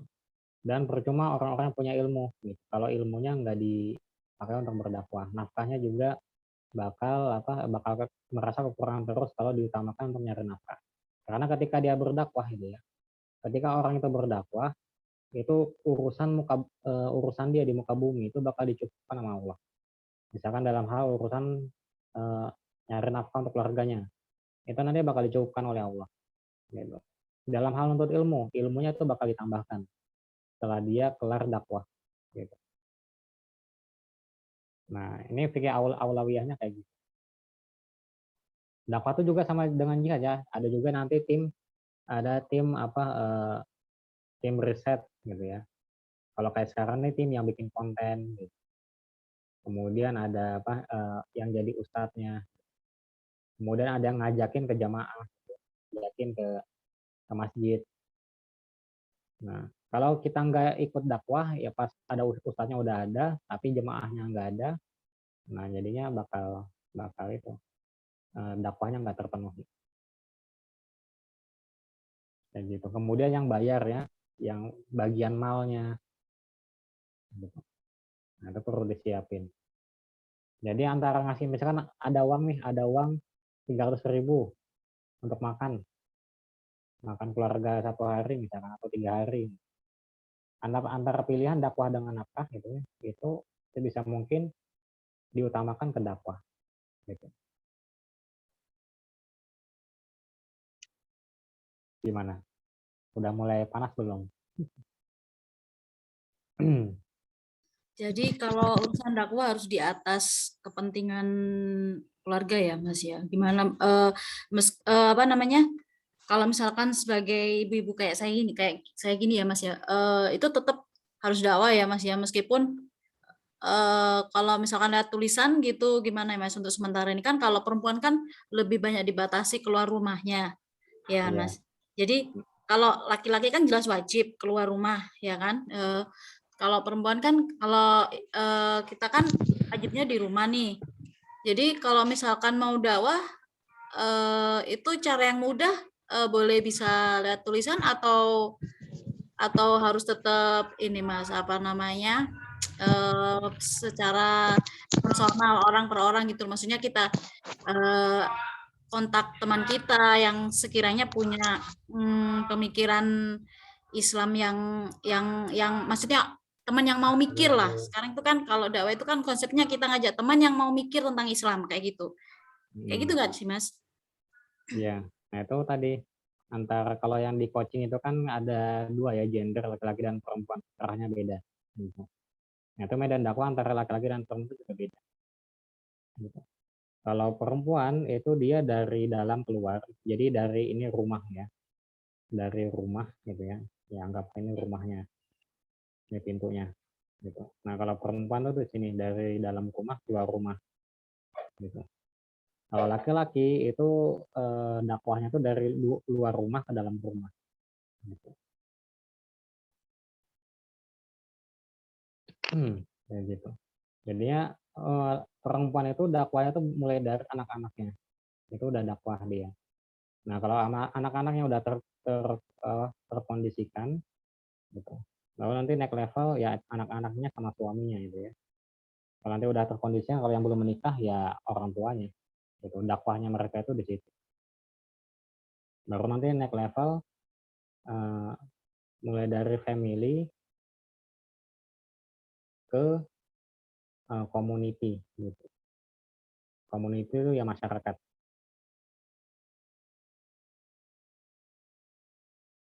Nah, kalau apa laki-laki kebalikannya dari community ke family gitu.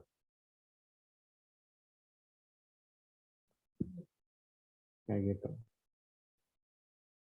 Jadi dari luar ke dalam. Nah, itu untuk uslubnya atau caranya bebas, bisa pakai tulisan gitu. Kalau punya kemampuan jadi artis ya jadi ustadz gitu. Kalau saya jadi dukun gitu. Nggak cocok jadi ustadz. Gitu ya. Yang jago nulis, nah itu maksimalkan, itu lebih kepada apa? Memaksimalkan potensi dakwah. Allah udah nitipin kita apa? Gitu. Nah, ini kita baliknya ke sini nih, baliknya ke sini. Jadinya agama Islam gitu ya. Itu dilindungi, agama Islam itu dilindungi oleh empat jenis manusia gitu. Oleh 4 jenis manusia. Yang pertama itu adalah doanya orang-orang miskin gitu. Nah, doa orang-orang miskin itu dia makbul, cepat tembusnya. Gitu. Bedanya orang miskin dalam Islam itu beda dengan orang miskin di versi kapitalis ya. Kalau orang miskin kebanyakan sekarang ini kan miskin terpaksa gitu. Bukan miskin karena dia mau, tapi orang miskin di masanya Rasulullah, bahkan orang miskin di masanya Umar bin Abdul Aziz gitu ya. Itu mereka karena pilihan gitu, karena mereka nggak mampu menerima harta besar, jadi mereka cukup dengan apa adanya mereka. Gitu. Oh ya. Pilihan gitu ya, bukan terpaksa. Kalau sekarang terpaksa gitu. Nah, itu pertama kayak gini. Nah, dakwahnya orang-orang muslim, orang-orang miskin itu dengan mereka mendoakan gitu. Yang paling lemah gitu yang ini ya. Nah, kalau kita dianugerahi kemiskinan oleh Allah, yaitu kita pakai doa. Gitu. Nah, itu kita dianugerahi apa oleh Allah? Kalau misalkan kita dianugerahi oleh Allah, bentar ini saya selesaikan semua dulu biar connect. Jadinya Islam tuh dijaga oleh 4 jenis orang. Nah, kita itu yang mana? Yang pertama itu adalah doanya orang miskin. Yang kedua itu adalah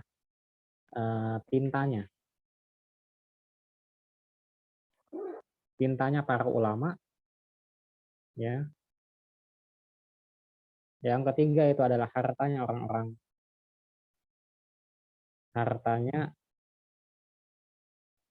pengusaha. Yang keempat itu adalah pedangnya para mujahid, gitu. Para mujahid. Nah, ini level 1, ini level 2, level 3, level 4. Nah, kita tuh sama Allah dianugerahi apa? Kalau kita dianugerahi ilmu, maka kemampuan dakwah kita itu bisa jadi levelnya di sini. Gitu. Maka kita dengan tinta kita, dengan tulisan gitu ya, itu ajak orang gitu. Kita punya harta. Meskipun hanya ini aja share tulisan dakwah gitu, bisa dikategorikan tipe 2 ini nggak, Mas? Iya, tipe 2. Oh. Kalau misalkan kalau share tuh berarti di sini. Oh, doa orang miskin ya. Oh, kalau gitu. pakai jempol doang gitu ya, modalnya jempol. Kita bikin tulisan ya modal jempol doang gitu.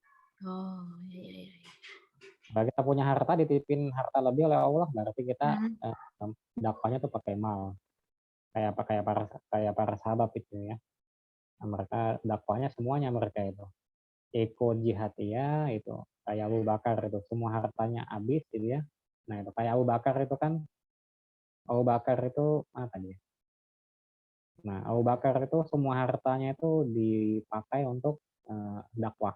Gitu. Jadi ketika Rasulullah bilang istri dan anakmu itu ditinggalin apa? Gitu.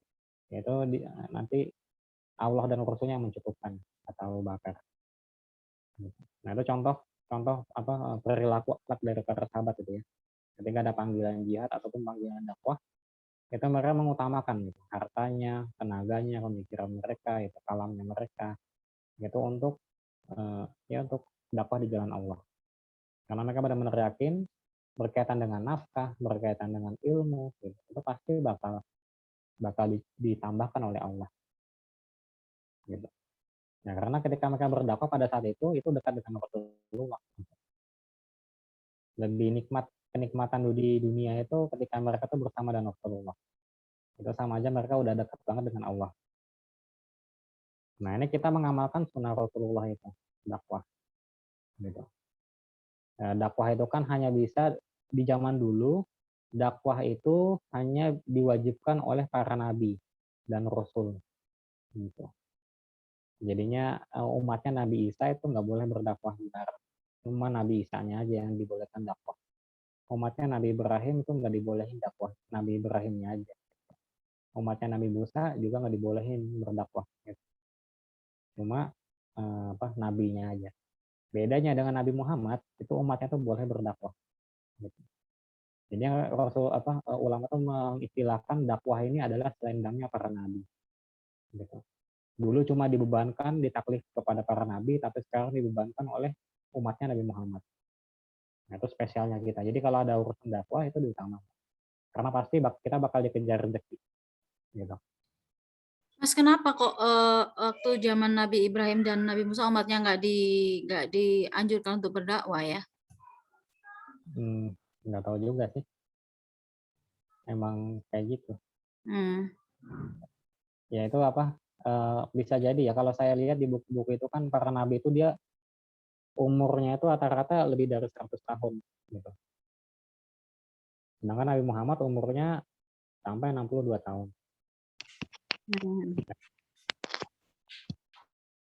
Dan para nabi masa dulu itu dikasih waktunya panjang dan kita tuh singkat. Nah, itu mungkin itu gitu kalau ya. kita gali hikmahnya ya.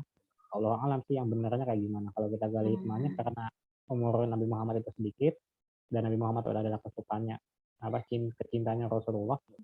Jadinya umatnya kecipratan spesialnya gitu. Dapat martabak versi spesial. Gitu. Nah, Nah, ini saya bocorin juga nih di materi TBE, the basic element. Jadi bagaimana biar tadi utang lunas gitu ya. Ya, utang lunas kan dibayar ya, logikanya dibayar. Tapi dibayarnya sama Allah gitu. Nah, itu teman-teman ikut gabung di sana kegiatan itu cara ngelunasin utangnya tuh dengan ini dakwah. Gitu. Di acara itu. Goalnya tuh yaitu para pengusaha-pengusaha yang ikutan di sana, itu mereka diajak untuk berdakwah. Gitu. Bisa ya, Kang? Bukan bisa, itu terbukti. Gitu. Iya. Jadi ada utang 10 miliar. Masya Allah, Jadi ya. ada yang pas kemarin kita ngadain di Sampit itu ada Pak Haji Abror nama sini. Itu beliau punya utang 10 miliar gitu. Itu beliau ngelunasin utang pakai cara beliau, ya pakai cara dunia ya, logika gitu. Itu enggak berkurang-kurang. Setelah beliau ikut Ustaz Samsul Arifin dan fokus cuma berdakwah aja. Ini beliau fokusnya dakwah, santai, pikiran tenang, ini juga berkurang nih. Jadi 9, gitu ya, jadi 8. Ini beliau ikutan depan itu. Padahal beliau jauh dari Moratewe. Moratewe ke Pangkalan Bun itu sekitar 28 jam lebih. Gitu. Nah itu beliau rela-rela terjun yaitu demi dakwah gitu ya. Ngajak teman-teman juga yang terlilit utang, yang kena riba biar lunas. Nah itu terakhir bilang utang beliau tuh hanya 3 miliar aja kata beliau. Dikit lagi gitu. Tunai. Dengan cara intan surullah yang surukum sabit aqdamakum. Barang siapa yang menolong agamanya Allah, pasti Allah akan meneguhkan kedudukannya. Tapi memang harus yakin dulu ya, Mas ya. Kalau nggak yakin ya frekuensinya itu harus ditembak dulu. Frekuensi aku yakinnya itu.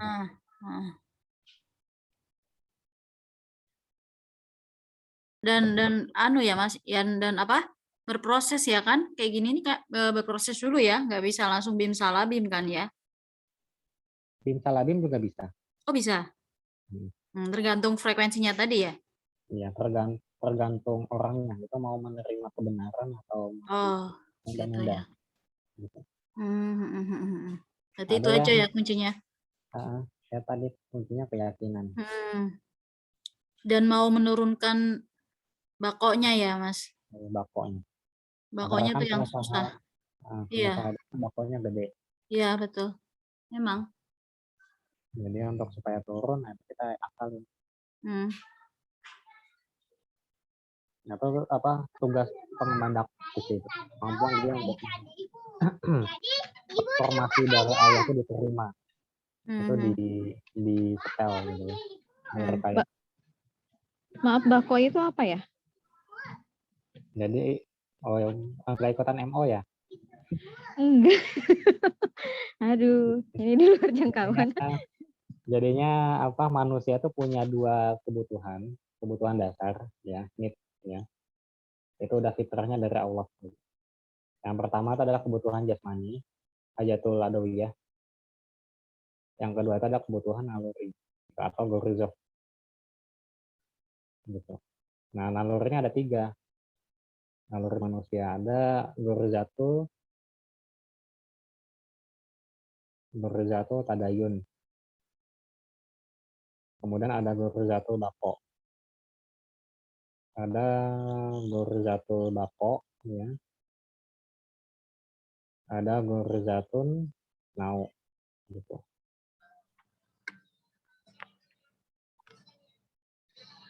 Gorizatul tadayun itu adalah naluri beragama. Ini ngebahas tentang copywriting. Bako itu eksis, naluri eksis. Pengen diakui, pengen diperhatiin, pengen dilihat, pengen diutamakan, pengen didahulukan. Gitu. Atau ego gitu ya. Itu bako. Eksis atau ego. Ronau itu adalah naluri saling cinta. Gitu. Naluri melestarikan keturunan. Bako ini bisa dikatakan kesombongannya enggak ya Mas? Sama ya? Sombong tuh hasilnya. Gitu. Oh beda ya? Nah, kalau misalkan itu dia nggak mau menerima kebenaran, itu sombong. Misalkan dia tingkatnya segini gitu ya, lalu orang yang ngasih kebenaran informasi itu dia segini, segini gitu, itu dia bakal memandang rendah. Gitu. Akibatnya dia nggak nerima informasi tadi. Gitu. Nah dia baru bisa nerima kebenaran kalau orang yang ngasih informasinya itu segini nilai. Itu ya ilustrasinya ya. Berarti memang seorang penguasa itu pengaruh ya Mas ya, pengaruhnya besar banget sama ke bawahannya ya Mas ya. Iya. Berarti kalau penguasanya udah klik ininya gampang untuk untuk apa? Untuk beresin bawahan-bawahannya ya Mas. Gitu. Pentolannya dulu yang ditaklukkan ya berarti ya. Ya, teknik dakwahnya Rasul kan gitu. Jadi dakwahnya langsung ke penguasa-penguasanya, ke kepala-kepalanya, ke kepala sukunya. Tapi kalau misalkan kita nggak bisa dakwah ke atasan, minimal ke bawah dulu deh. Ya nggak boleh excuse ya ini sebenarnya, tapi memang iya, sesuai dengan kemampuan kita. Gitu ya. Oh ya. Kemampuan kita di mana? Nggak bisa sholat berdiri, duduk gitu ya. Nggak bisa sholat duduk, baring. Nggak bisa sholat dengan baring, pakai isyarat. Minimal ada target lah ya. Kalau misalkan setara sama emak kayak kita kan ngobrolnya ya seputaran ya sesuai apa ya pemahaman sesama emak-emak lah. Kayak gitu ya Mas? Iya, kayak gitu. Problematika mama itu apa? Ya, berarti pendekatannya memang beda-beda ya. Ke mama sama ke orang-orang yang basicnya background pendidikannya lebih tinggi, misalkan ke guru, ke Bu RT, Bu RW, kayak gitu ya Mas? Ya. Kang Fa, mau nanya, kalau misalkan yang kayak huruf-huruf gitu, tapi ekonomi dia sebenarnya nggak cukup, katakanlah untuk ditinggal biasanya 3 minggu gitu. Nah itu jadinya gimana? Nah itu huruf itu dia masuknya apa? Masuknya urusan dakwah atau? Biasanya huruf itu kan untuk apa, dakwah gitu. Ya diam di masjid 3 minggu terus ngajak-ngajakin orang sholat kayak gitu kan berarti hitungannya dakwah ya? Dakwah ya itu. Masa huruf itu dia itu di zaman Rasul itu ada juga emang tim kayak gitu. Itu bukan tim dakwah gitu ya. Dakwah itu kan dia ngajakin orang dari awalnya nggak kerjain jadi kerjain. Itu dakwah. Gitu. Kalau misalkan hurufnya itu adalah untuk yang orang yang nggak pernah sholat diajak sholat. Nah itu masuk huruf gitu. Kayak gitu ya itu dibenarkan. Tapi kalau misalkan sampai keluarganya terlantar gitu ya, nah itu kepiawaian si suami untuk ngasih nafkah itu masih tidak kompeten. Nah ini kita pembahasannya kayak gini. Jadi ada istilahnya itu ini. Ada confident,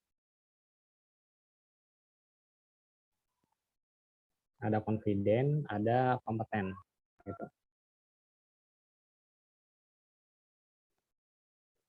Gitu. Nah tadi kalau kondisi urut, jadinya keluarga tuh, kondisi urut itu dia kalau tadi kondisinya keluarnya seperti yang diceritakan Mbak Is, itu dia confidence-nya tinggi, ya, tapi kompetensinya rendah. Gitu. Jadi kayak gini grafiknya itu. Nah kayak gitu. Confidence-nya tinggi tapi kompetensinya rendah. Gitu. Bentar. Ini kita bikin grafiknya dulu. Bikin diagram. Belajar matematika. Nah, jadinya rendah dia kompetensinya dia sebagai seorang suami gitu ya, padahal itu wajib. Nah harusnya itu memang kalau tadi urut itu kalau sampai meninggalkan benar-benar keluarganya nggak kurus, itu sangat disayangkan. Jadi emang harus si suaminya punya skill gitu. Skill gimana caranya biar keluarganya itu dikejar rezeki. Gitu. Dan setidaknya tuh ya mesti tinggalin gitu ya, tinggalin beberapa harta untuk cukup sekian hari gitu. Kalau misalnya ditinggalkan 5 hari, berarti untuk 5 hari berapa kebutuhannya tunaikan. Kayak gitu. Tapi kalau kita niatnya dakwah kan tetap harus karena Allah Ta'ala ya Mas, bukan karena supaya kita makin dikejar rezeki atau apa kayak gitu kan, nggak boleh ya Mas, mindset kayak gitu. Gimana Mas? Itu efek sampingnya gitu. Gitu ya. Tapi kan niatnya kan benar, niatnya ya udah niatnya karena Allah aja, udah nggak ada maksud-maksud lain gitu loh. Gini, Iya kan?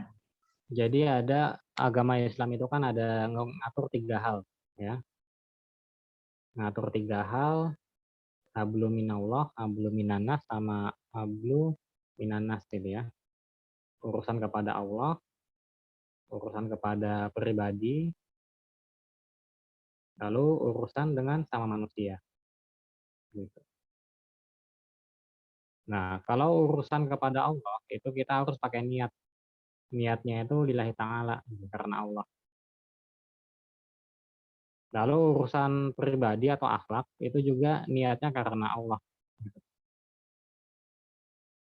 Jadi makanya nih kalau berkaitan dengan hablum minallah sama minanas itu tidak boleh, kalau dalam fikih itu nggak boleh dicari ilahnya gitu atau ilat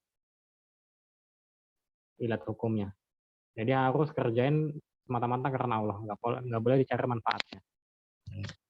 Nah, berbeda dengan muamalah. Muamalah tuh dia diatur oleh Islam tuh 80%, banyak diatur. Nah, kalau muamalah itu dia berkaitan dengan tasawuf gitu. Nah, ini lebih agak dalam lagi kita. Tasawuf. Tasawuf itu dia berkaitan dengan akad yang ada hukumnya. Akad berhukum gitu ya. Akad ada hukumnya, ada beban hukum. Nah, kalau akadnya itu terpenuhi, maka dapat pahala gitu. Tapi kalau akadnya itu tidak terpenuhi ya bakal dapat dosa. Gitu. Dan ini nggak perlu pakai niat, tapi pakai akad. Contoh, akad suami istri gitu ya, akadnya kan ijab kabul gitu. Kalau akadnya itu terpenuhi, maka sah hubungan mereka, pergaulan antara suami dan istri. Tapi kalau misalkan akadnya tidak terpenuhi, misalkan maharnya nggak ada.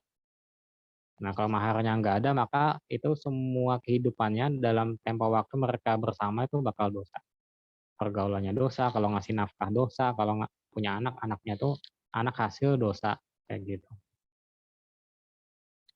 Nah, dakwah itu letaknya di sini.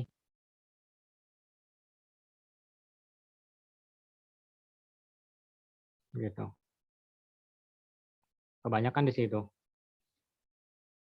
Yang harusnya ya, harus diutamakan tuh di sini, di bagian muamalah. Gitu. Kalau misalkan kayak ngajak orang sholat, gitu. Kalau yang diajak orang sholat itu adalah orang muslim, itu sebenarnya bukan tugas beban individu, tapi beban negara. Negara itu harus maksa atau bikin undang-undang untuk maksa yang orang malas sholat tadi jadi rajin sholat. Misalnya kalau nggak sholat nanti bakal didenda, gitu ya, bakal dihukum, bakal dijilid, kayak gitu. Jadi itu bukan beban individu, gitu. Urusan sholat tadi. Karena itu dia adalah individu, gitu ya. Yang benar-benar dakwah itu ya, misalkan urusan muamalah misalkan terkait miras gitu, ada orang-orang minuman keras, nah itu kita harus didakwahi. Lalu ada orang yang pacaran kan bagian dari muamalah, kita harus didakwahi. Ada orang yang pakai harta riba, nah itu harus didakwahi karena itu bagian dari muamalah gitu. Kayak gitu Mbak Iis gitu. Jadi kalau menurut versi saya ya itu kalau misalkan ngajak orang sholat gitu, misalkan orangnya itu rajin sholat, diajak sholat, ya itu bukan dakwah gitu, itu ngingetin gitu. Jadinya ada zikir, ada dakwah gitu ya. Dakwah tuh menyeru ngajak orang menuju jalan kebaikan. Itu dakwah. Kalau ngingetin, ya reminder gitu ya. Beda gitu. Nah, di zaman dulu emang ada kelompok kayak gitu. Jadi Rasulullah nugasin beberapa di Madinah yang gak ikut perang gitu ya. Nah, itu nanti diingatin, diketokin sahabat yang bangunnya kesiangan misalkan. Atau yang nggak ada di masjid gitu. Ini yang nggak di masjid siapa? Kan kadang ditungguin sama Rasul. Nungguin sahabat-sahabat yang belum ngumpul untuk sholat Sorry isya. Mas, kelempar Mas. Aduh, tiba-tiba Ya, aku santai. kelempar nih Mas. Lagi Mas. Sorry Mas. Ya. Penjelasannya loh, aku tadi kelempar zoom-nya nih tiba-tiba. Santai aja, nanti tinggal diulangi rekaman. Oh iya sih, ya Allah, sorry. Ya, oke Mas. Ya Mas, lanjut Mas. Nah, gitu Mbak Is. Jadi tergantung tadi. Itu dakwahnya beneran dakwah atau sekedar diistilahkan sebagai dakwah gitu. Jadi dakwah itu harus tepat ya, jangan sekedar lagi dakwah nih gitu. Atau contohnya kayak orang Indonesia lagi bisnis gitu ya, padahal nggak bisnis, dia jualan gitu. Padahal bisnis dengan jualan kan beda gitu ya. Kalau jualan ya itu kita nawarin. Beda ya. Kalau bisnis ya kita ngurusin mulai dari pemasaran, branding, sebagainya, ngurusin semuanya, itu bisnis gitu. Dakwah dengan ngingatin itu beda gitu. Jadi harus benar-benar real aktivitasnya itu dakwah.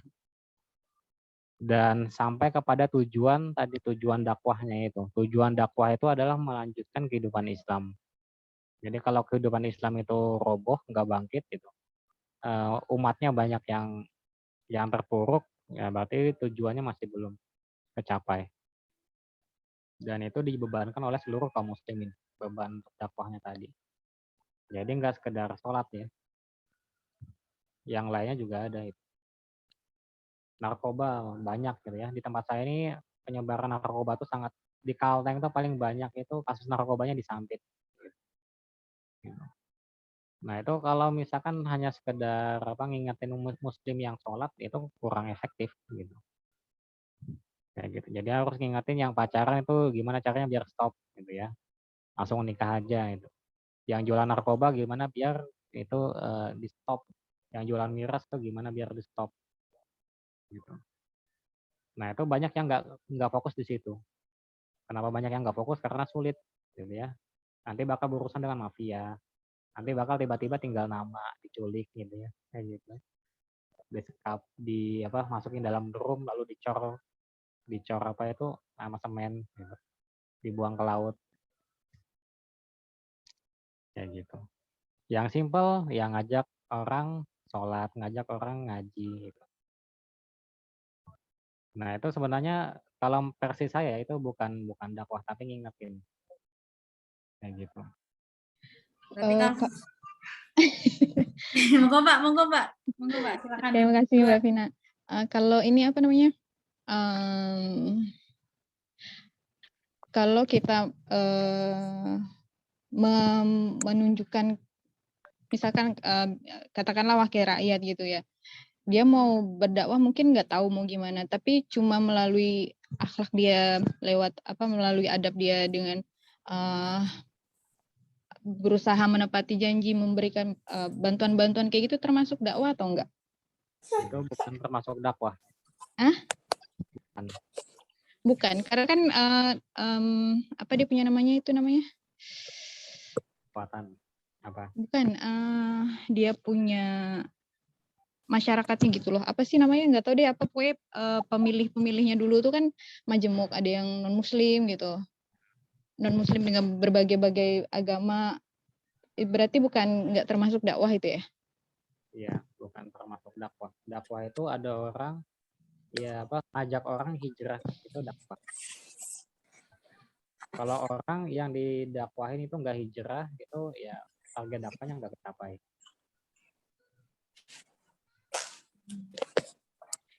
Kalau kita dakwah terus kita dibilang kamu nggak usah deh melakukan kerjanya Tuhan, Karena kan kita nasehatin jangan pakai baju yang ketat, jangan pakai baju yang ngeliatin aurat kayak gitu-gitu, jangan merusak marwah perempuan. Tapi dibilang kamu jangan ngelakuin kerja-kerja Tuhan.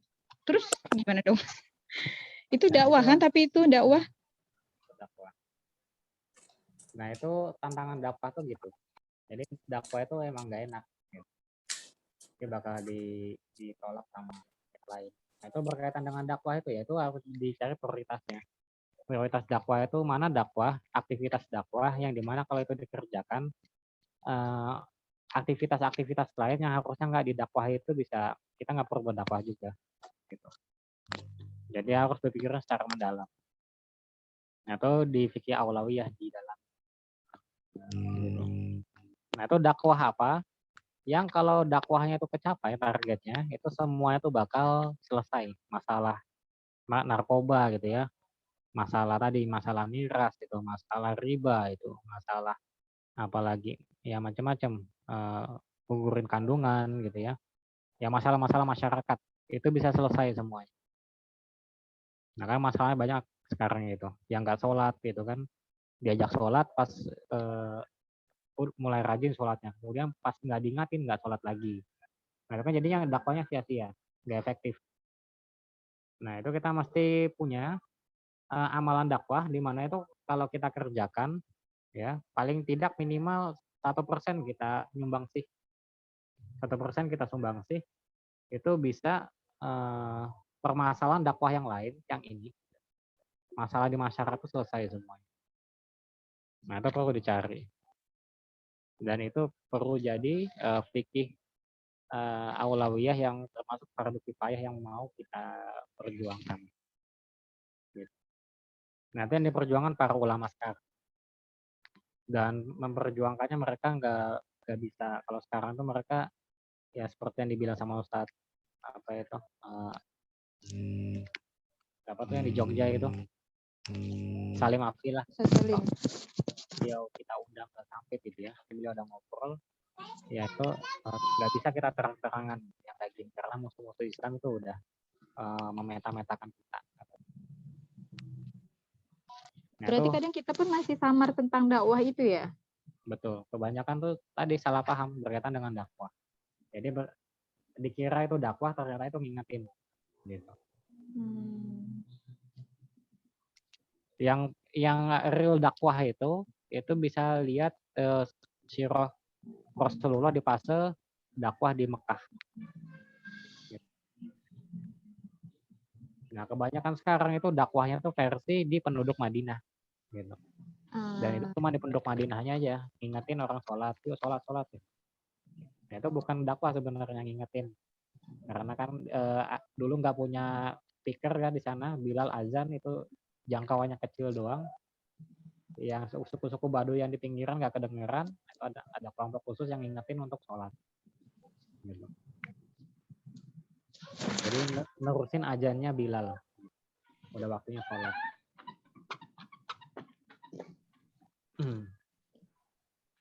Nah, karena terfokus ke situ, dakwah versi Mekahnya itu nggak diamalkan. Nah, yang real dakwah di zaman sekarang tuh dakwah versi Mekahnya Rasulullah.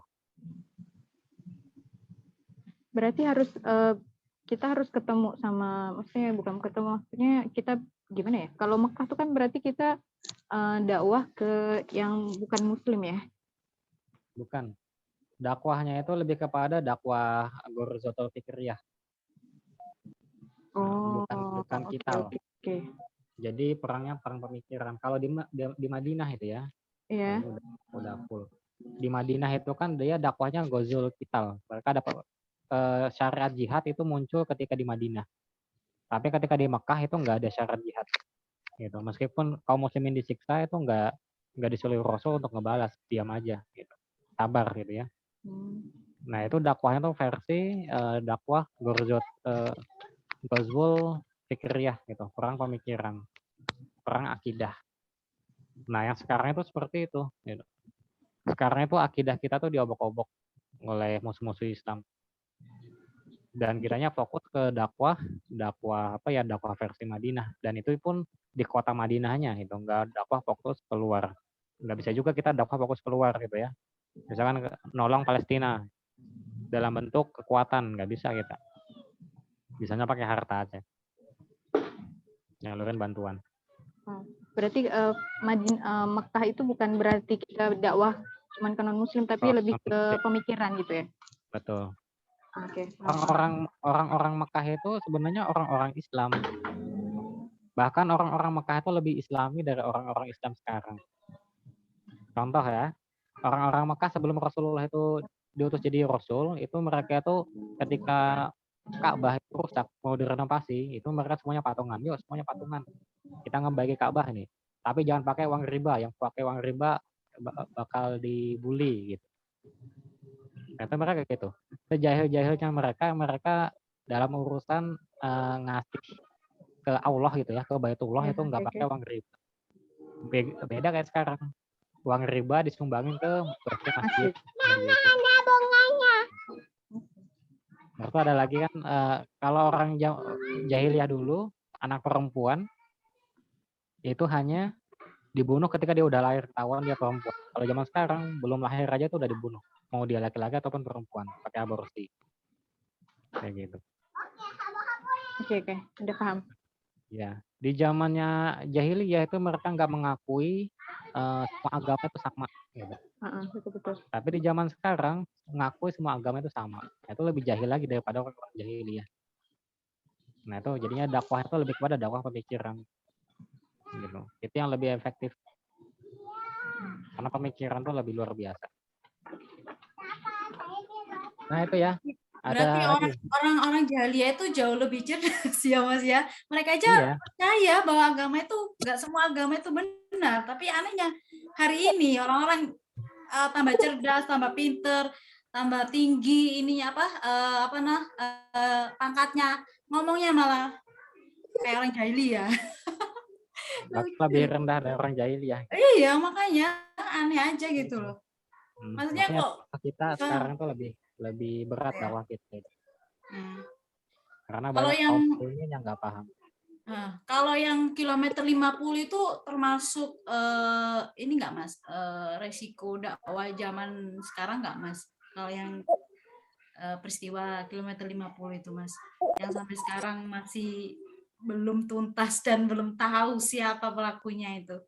Ya itu kan lebih kepada penuntutan hak gitu ya. Itu efek dakwah tuh kayak gitu. Resiko dakwah.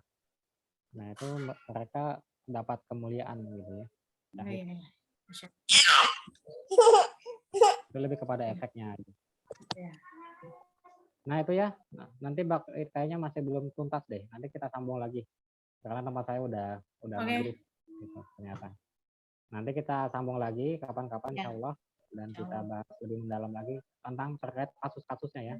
Nanti teman-teman di MP kumpulin aja kasus-kasusnya, nanti kita bedah kasus-kasusnya. Jadi biar tahu nanti dan keasah juga fikih aulawiyahnya.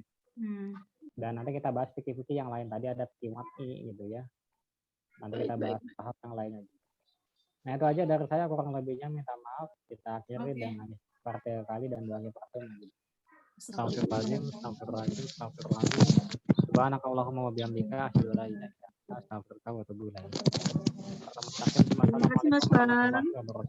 Waalaikumsalam warahmatullahi wabarakatuh. Terima kasih Kang Pak. Assalamualaikum.